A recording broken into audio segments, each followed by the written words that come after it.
अच्छा दिया देखा है, अब दिए में क्या है जरा समझो। मैंने हाथ उठवा के, मैं पागल नहीं हूं कि तुम्हें यूं ही कष्ट देना है, इससे तुम जुड़ जाते हो वक्ता से, ध्यान देना, जुड़ जाते हो। और कई बार हमें भी लगता है कोई थोड़ा इधर उधर है तो फिर हम हाथ उसको जगाने के लिए सबके हाथ उठवाने पड़ते हैं। ये बड़ी बात तुम्हें बताने जा रहा हूं।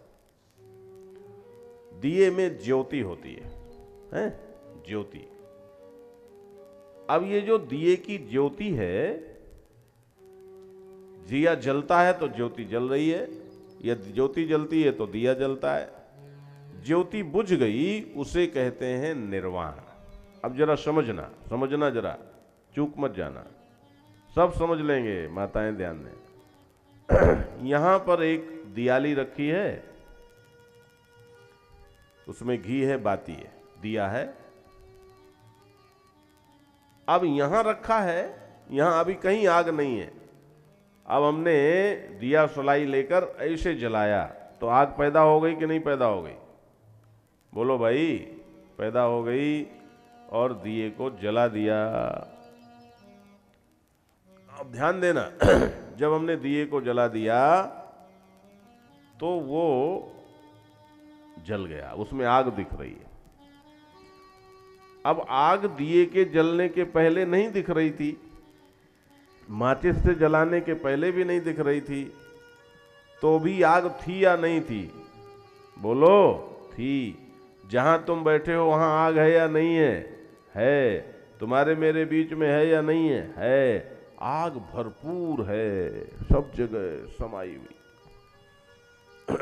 कहीं भी दिया सलाई खिंचाओगे आग जल जाएगी, इसका मतलब आग भरपूर सब जगह समाई हुई। जलाया तो प्रकट हो गई। ये हुआ जन्म। ये जन्म हुआ। थी, यहां अभी है कि नहीं है? बोलो, जहां मैं हाथ हिला रहा हूं यहां है ना? है। दिख रही है? नहीं दिख रही। दिया सलाई जलाई, प्रकट हो गई, आग आ, तो यहां है तभी प्रकट हो गई। अब बुझ गई तो बुझ के कहां गई? मेरी जेब में चली गई, तुम्हारी जेब में चली गई है? ये किसी सरकारी खजान कहां गई? बोलो। जैसे पहले सब जगह व्याप्त थी तो वहीं जल गई, जन्म हुआ, वहीं जलती रही और वहीं बुझ गई। तो बुझने के बाद इसी जो अभी सब जगह जैसे व्याप्त है वैसे ही सबसे एक हो गई। पहले तो जल के अलग टिमटिमा रही थी, जब बुझी तो जो सर्वात्मक अग्नि तत्व है सब जगह समाया हुआ, उससे वह अलग अलग टिमटिमाती हुई ज्योति बुझने के बाद उस सर्वव्यापी अग्नि तत्व से एकात्म हो गई। इसे कहते हैं निर्वाण। ये निर्वाण है।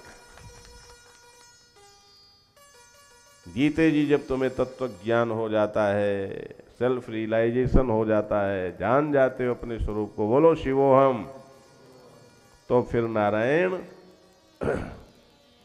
शरीर छोड़ने अंत काले भी, अंत समय में भी फिर तुम पूर्ण से एकात्म होकर पूर्ण ही हो जाते हो। इसी को विदेह मुक्ति कहते हैं।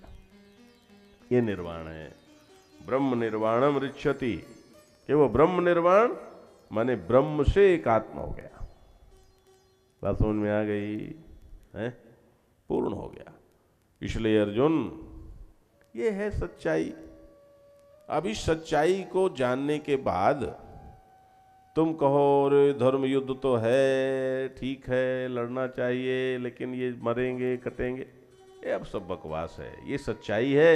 यदि इस सच्चाई को जान लिया तो अपने कर्तव्य का पालन करो। बोलो सच्चिदानंद भगवान की। ओम तत्सदिति श्रीमद्भगवद्गीतासु उपनिषत्सु ब्रह्म विद्यायां योगशास्त्रे श्रीकृष्णार्जुन संवादे सांख्य योगो नाम द्वितीयोऽध्यायः। बोलो वृंदावन बिहारी लाल की जय। इस प्रकार यह दूसरा अध्याय समाप्त हुआ। कल तीसरा अध्याय शुरू होगा और तीसरे अध्याय का नाम है कर्म योग। ध्यान देना, कर्म योग, जो बहुत ही महत्वपूर्ण है। किसी को लगे कि अरे बस सुन लिया समझ लिया, ना बाबा, भगवान पागल नहीं थे कि 700 श्लोक सुनाए। इसलिए आप लोग भी आनंद लें। और मैं क्या बताऊं, लेकिन कहूं भी क्या, उसकी लीला वो जाने। भाग्य की भी बात है, समझदारी की भी बात है, आप लोगों की भी बात है। कोशिश करो कि इस धारा में अधिक से अधिक झांसी के लोग डुबकी लगा लें। वास्तव में ये बहुत दुर्लभ है, बहुत दुर्लभ है। बोलो सच्चिदानंद भगवान की जय। अब थोड़ा सा, अब आज ये समापन हुआ है, इसलिए आज अहंग्रोपासना जरूर बोलेंगे। और अहंग्रोपासना के बाद थोड़ा सा भगवान नाम संकीर्तन और फिर आरती होगी। अहंग्रोपासना तक कोई उठेगा नहीं। देखो, अब आप लोग थोड़ा सा सावधानी से सुनो, व्यसनी होकर के सुनो। एक अच्छे विद्यार्थी की तरह आना, बैठना, सुनना, फिर घर में जाकर चिंतन करना, गीता उठा करके पढ़ना, गीता यहाँ लेकर के आना। अब मैं क्या बताऊं, यहाँ तो मुझे लगता है कि पता नहीं मेरी मेहनत का कितना असर पड़ता है। ये यहाँ गरीबी बहुत है, कंगाली बहुत है, कंजूसी बहुत है। क्योंकि मैं कुछ कहूँ और फिर एक कहूँ 10 दौड़ करके आवे तो मेरी छाती चौड़ी हो। जब मैं कोई चीज कहता हूँ और एक भी नहीं आता तो मुझे लगता है अरे यार क्या फायदा। फिर तो मन ऐसा हो जाता है।